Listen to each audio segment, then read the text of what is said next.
Hello my lovelies and welcome back to my channel. I know I've been gone for a long time, but I'm really excited to start filming again. The last 2 years have been a lot, which is why I think there were like 3 sit-down videos in the whole entire last 2 years. There's just been a lot going on all the last year. I'm not really sure, but for all of you who are coming back, thank you for staying with me. Thank you for being patient with me. Thank you for staying in the family. And to all the new people who are watching me for the first time, welcome to Kicking It with C. I'm Cheech C season, whatever you want to call me, whatever makes you feel comfortable. And I hope you join the fam family and you tag along. Today we will be doing a tea time with C, because like, how could we just not come back with a story time? Story times got me started and they'll just forever be a part of my channel. And so let's get into the video.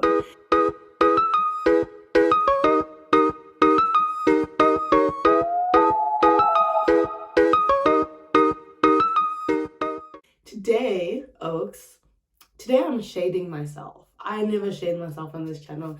It's always I hate men, I hate this, I hate that. But today we're shading myself because your girl really had a moment where she thought she was a celebrity, and like, the story was a bit brazy.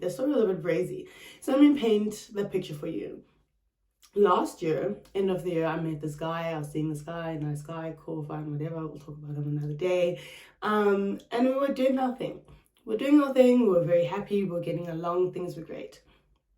We were together maybe 4 months, very healthy, loving relationship. Things were going well. And if you know me, you know things never go well for that long. So I was a bit suspicious about, when are things gonna turn around?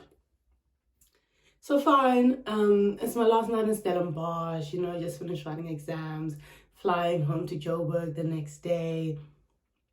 And we all decided we're going out. Me and the girlies are going out. We're going to bring our menses for those of us who have menses. And we're all just going to have a fun time. Fine. We go out. 6 o'clock. 7 o'clock. 8 o'clock. Indoda has not showed up. He has not said where he is. He has not said if he's still coming. And now, the other boyfriend of the group is there. He's present. He's doing all the things. He's buying people drinks. He's making sure everyone's safe. Now I felt like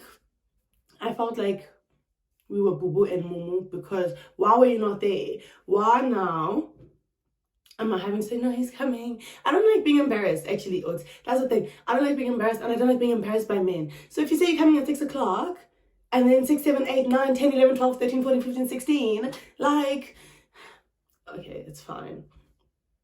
So now I'm waiting for the gent. He eventually pulls through.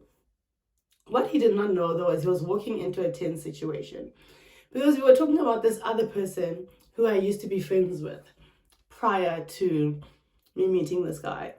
And in us having this conversation the whole time we were drinking, I was just getting very ramped up. I was getting very annoyed. The pot was stirring. So at this time, this man came. I was not really having it, because how can you come 3 hours late? I think that's very disrespectful to me and to my friends and to everyone who's waiting on you.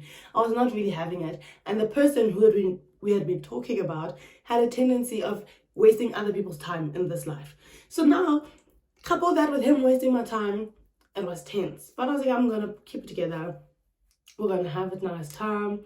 We're going to drink, we're going to whatever. I don't know what was happening within my heart that day, but I was very angry. And by the time now it's time to go home, I was a little bit vexed, because I just felt like, I don't know what I felt like, but I felt, We're going home now and we're in the car, and I made a joke. I think it was something like, oh, why don't you look at me like you look at, let's call him Joe. Joe is my friend's man. Why don't you look at me like you look at Joe? You guys have such a good bromance, and then me and Navin. And like, I make jokes like that all the time, and I was really joking. And then he laughs in my face. He goes, Cheech, be fucking for real. I'm sorry, be fucking for what? There's no way. So I said, are you laughing in my face? He says, obviously I'm laughing in my face, you're being unserious. I said, I'm being unserious. So now you think I'm a joke. You think I'm a joke. I'm a joke to you then. This whole relationship is a joke to you. Keep in mind, like, I know I was overreacting and I was mad, but in the moment, you're laughing in my face. Does that make sense? Does this look like the type of face that you laugh in? Come on, be fucking for real. Anyways, he's like, she's get into the car, I don't have time for this. I'm like, you don't have time for this. You don't have time for this. Where are you going? I thought we're going home together, but clearly you're going somewhere else because you don't have time for this. How the fuck do you not have the time to deal with my emotions as my man? Hey! He carries on laughing in my face. I said, stop the car. He said, what do you mean? I said, stop the car, I'm getting out. He said, Cheech, you're not. I said, if you don't stop the car. He didn't stop the car. What did I do? I opened the door. He said, Cheech. I said, why are you screaming? Because I told you. One thing about me, I'm not going to tell you something and then not do it. If I told you, if you don't stop the car, I'm going to get out while the car's moving. What does that mean? It means if you don't stop the car, I'm going to get out while the car is moving. Now, I'd also been watching a lot of Love and Hip Hop around this time to get me through exams. I was watching maybe 6-7 episodes a day. And Love and Hip Hop Atlanta, you know, Americans. So I was also, in my soul, I was like, if you don't stop the damn car, then he stops the car. Then I got out. Then he said, Cheech, you're being unreasonable. I said, I'm being unreasonable. So in every single problem that's coming up right now, you don't have a solution, you just have a lot to say. And as a man, I don't think you should have a lot to say. You should have a solution. Because it's a man's job to have solutions, but instead you're running your mouth like you're a bitch. I didn't say that to him, but that's what I was thinking in my mind. But you see, it's getting to this point now because he's annoying me. He keeps asking me, why do you want to walk? I said, I need time to think. Because I really just needed time to process the fact that he didn't have time for this and that I was being unreasonable. And had I just had time to calm down, I would have also realized I was being unreasonable. But he didn't want me to think. He was just here. And then he just wanted me to get into the car like I was his bitch. And I wasn't going to do that. I was not going to succumb to indoda. That is not my job. My job is to stand firm in the delusional decisions that I make. He gets out of the car. He picks me up. He puts me in the back seat.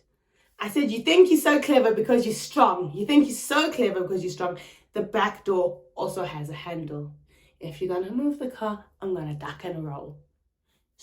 And I was, you know when you're drunk, like you actually will. I was really going to duck and roll. He has to stop the car again.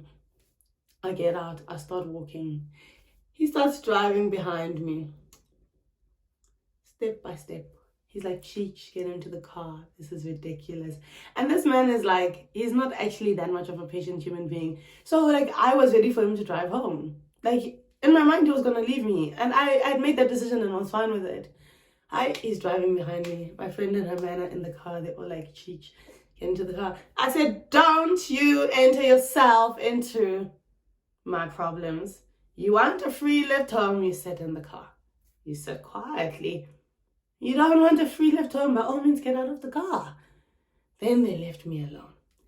Anyways, he drove behind me all the way until I got back to rest. Then he came to me. He said, Cheech, don't you think you're being ridiculous?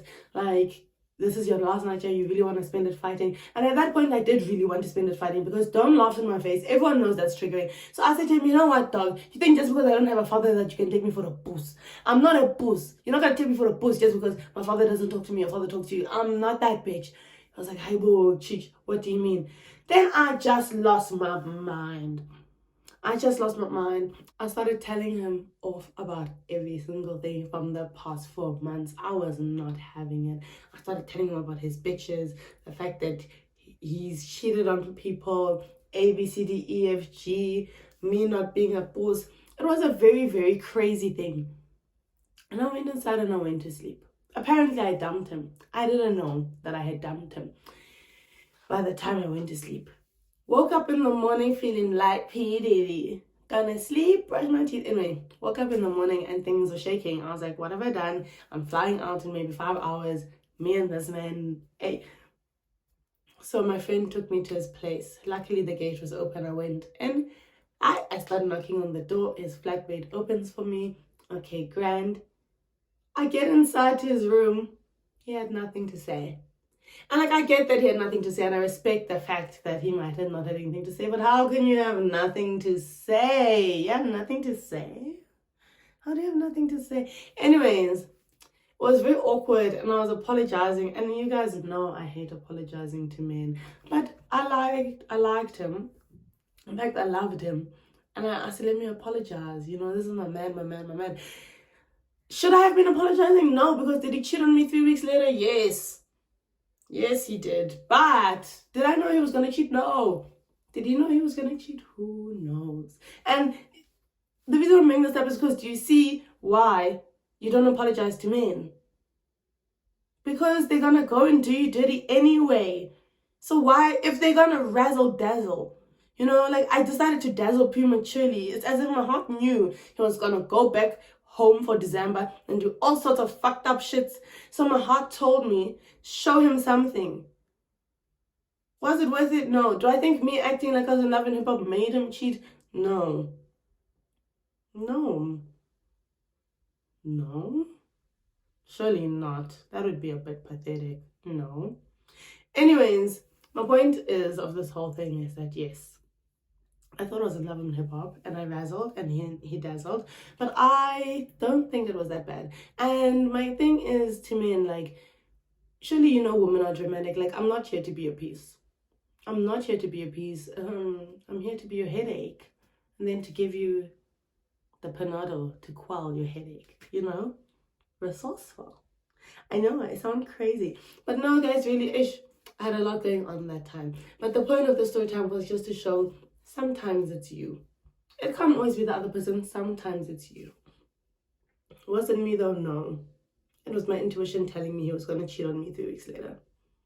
But sometimes it's you. Anyways, that's just a quick little story time to get us back into the channel. Thank you for coming back. I hope you enjoyed the story time. Please like, subscribe, share, run it up. We're trying to take YouTube a little bit more seriously this time around. May this year be the year of YouTube. To the YouTube gods, thank you, and amen. Bye.